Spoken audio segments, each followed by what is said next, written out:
میں نے بارہا اپنے سبق یہ سنایا آپ کے سامنے کہ ایک مرتبہ اللہ کے محبوب صلی اللہ علیہ وسلم کے ایک صحابی مدینہ منورہ کی گلی میں کھڑے تھے، دوسرے صحابی گزر رہے تھے۔ گزرنے والے صحابی نے کھڑے ہونے والے صحابی سے پوچھا کیسے کھڑے ہو؟ کہا یہ سامنے جو گھر ہے اس گھر کے اندر مجھے اپنا رشتہ لگوانا ہے، یہاں مجھے اپنا رشتہ کرنا ہے، لیکن خود کیسے کہوں اپنے منہ سے کہ مجھے آپ کے گھر میں شادی کرنی ہے، یہ اچھا نہیں لگتا۔ تو کہا ہے آپ کی بات میں پہنچا دیتا ہوں، اس میں کیا حرج ہے؟ چنانچہ وہ صحابی رسول گئے، کہا بھائی اللہ کے رسول صلی اللہ علیہ وسلم کے ایک صحابی گلی میں کھڑے ہوئے ہیں، وہ اس گھر کے اندر رشتہ کرنا چاہتے ہیں، آپ کو منظور ہے؟ اب سب لوگ بیٹھے ہوئے تھے۔ صحابہ کرام کے بارے میں تو کیا شان ہے، وَأَمْرُهُمْ شُورَىٰ بَيْنَهُمْ، وہ آپس میں ان کے معاملات مشوروں سے حل ہوتے ہیں۔ اب انہوں نے مشورے کیے، اب ایک نے کہا، کسی نے کہا، اشاروں میں کچھ بھی نہ کہا اور سب کہہ بھی دیا، معاملہ ہو گیا۔ اب اس میں کسی نے جو بڑے تھے بیٹھے فیصلہ کیا کہ بھائی دیکھو ہماری رائے متفق نہیں ہے۔ یہ بھی کہہ سکتے تھے کہ نہیں بھائی منع کر دو، تو منع کر دو، کوئی ریزن تو ہونا چاہیے نا، کوئی عیب ہے کیا ہے؟ تو سامنے والے کو برا لگتا ہے کوئی منع کیا ہے، بھائی کیوں منع کیا ہے؟ میرے اندر کوئی کانٹے ہیں، میں عیبدار ہوں، کیوں منع کیا ہو تو بتاؤ۔ تو یہ لفظ نہیں کہا کہ منع کیا ہے، یہ کہا ہماری رائے متفق نہیں۔ اور مومن بندہ اس بات کو سمجھتا ہے کہ جب مشورہ کیا اور رائے متفق نہیں ہے تو تمہاری کیا رائے متفق نہیں ہے، میرے اللہ نے تمہارے دل میں اتفاق نہیں ڈالا، میرا اللہ ہی نہیں چاہتا۔ وہ فوراً یہ سمجھتا ہے کہ ٹھیک ہے میں پیغام دیتا ہوں کہ ٹھہرو تو صحیح، بیٹھو، آپ کو کرنا ہے۔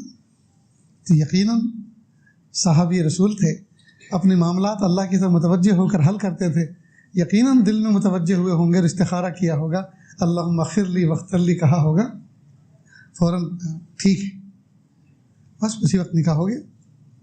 اب باہر وہ منتظر تھے، کہا بھائی کیا ہوا؟ کہ بھائی میں نے پوری امانت داری کے ساتھ آپ کی رائے یعنی آپ کا جو پیغام تھا وہ پہنچایا، لیکن ان لوگوں کی رائے متفق نہ ہو سکی۔ کہ سبحان اللہ، میں اللہ کے فیصلے پہ راضی ہوں۔ اس کا مطلب یہ کہ اصل کرنے والی ذات تو اللہ کی ہے، جب اللہ تعالیٰ نے ہی میرے حق میں نہیں سوچا، میرے حق میں فیصلہ نہیں کیا تو ان کی رائے متفق نہیں ہوئی، تو یہ تو فیصلہ اللہ کی طرف سے ہوا ہے، ان کی طرف سے نہیں ہوا۔ میں راضی ہوں کہ پوری بات تو سنو، کہاں اب میرے ساتھ ہو گیا۔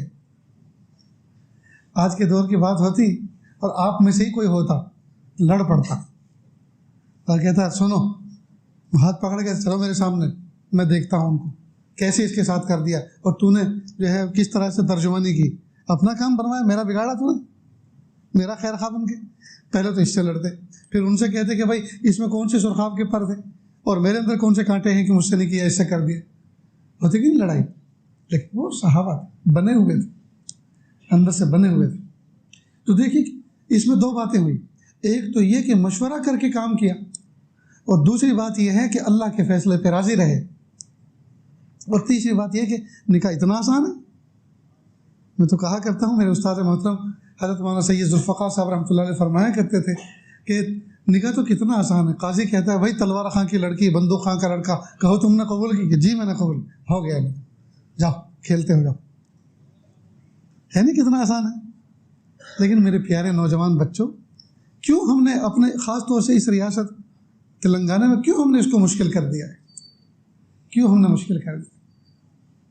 میں نے کئی مرتبہ اپنا یہ سبق سنایا ہے لوگوں کو کہ دیکھو شریعت کے جو احکام ہیں، ان احکام کے لیے کچھ کنڈیشن اور شرائط ہیں۔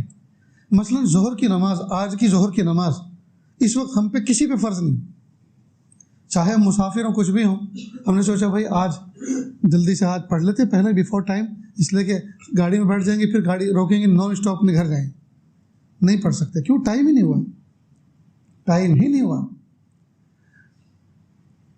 اس کی دوسری شرط یہ ہے عاقل ہو، نماز اس پہ فرض ہوگی جو عقل مند ہے۔ کل تک ہم عقل مند تھے، یہ 10 بجے تک عقل مند تھے، 10 بجے کے بعد پاگل پن کا دورہ پڑ گیا، ہم نماز کے مکلف نہیں۔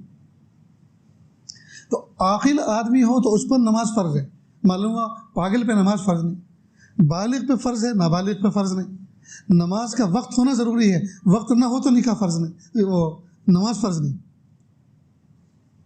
یہ نماز کے لیے شرطیں ہیں، ایسے ہی حج کے لیے، ایسے ہی زکوٰۃ کے لیے، اور ایسی ہی کچھ شرطیں ہیں نکاح کے لیے۔ نکاح کے لیے کیا شرط ہے؟ عاقل ہو، پاگل کا نکاح نہیں، پڑھا بھی مت دینا اور پڑھ بھی مت لینا جی، پاگل پہ نکاح فرض نہیں۔ دوسرا، بالغ پہ نکاح فرض ہے، نابالغ پہ فرض نہیں، ٹھیک۔ تیسرا، بیوی کو لانے کے لیے اس کو پوری سیکورٹی دینے کی صلاحیت ہو، یا تو کرائے کا مکان ہو اس میں اس کو رکھا جائے، یا اپنا ذاتی مکان ہو اور 2 وقت کا کھانا اس کو کھلانے کی صلاحیت ہو۔ اگر بھیک مانگتا ہے اور نہ کرائے کا مکان ہے نہ ذاتی مکان ہے، اس پر نکاح فرض نہیں، کیونکہ شرط نہیں پائی گئی۔ اس لیے کہ پرائی کی بیوی کو، بیٹی کو سیکورٹی میں سے نکال کر، حفاظت کے حصار میں سے، قلعے میں سے نکال کر فٹ پاتھ پہ لا کے رکھے گا اپنے اس کی بیٹی کو، فٹ پاتھ پہ ہنی مون منائے گا، فٹ پاتھ پر جو ہے انجوائے کرے گا۔ یہ تو بجائے آپ کو گناہ سے پاک کرنے کے نکاح لوگوں میں زنا کے جذبات بھڑکائے، اس لیے کہ فٹ پاتھ پہ جب یہ کام ہوں گے تو کیا ہوگا؟ فتنہ فساد ہوگا کہ نہیں ہوگا؟ اب سوال یہ پیدا ہوتا ہے، عاقل بھی ہے، بالغ بھی ہے، سیکسول جذبات بھی ہیں، جوش بھی ہے، تو اب اس کا کیا ہوگا؟ اگرچہ مکان نہیں ہے، اگرچہ بھیک مانگتا ہے، لیکن یہ سب تو ہے نا 2 پہلو مضبوط۔ تو اسلام نے، قربان جائیں، کہیں بھی اپنے ماننے والوں کو چوراہے پہ کھڑا نہیں کیا، بے بس کر کے کھڑا نہیں کیا۔ کہا ایسے نوجوان کو چاہیے وہ روزے رکھے تاکہ اس کا جوش، تاکہ اندر کے سیکسول جذبات قابو میں آ جائیں۔ اللہ اکبر۔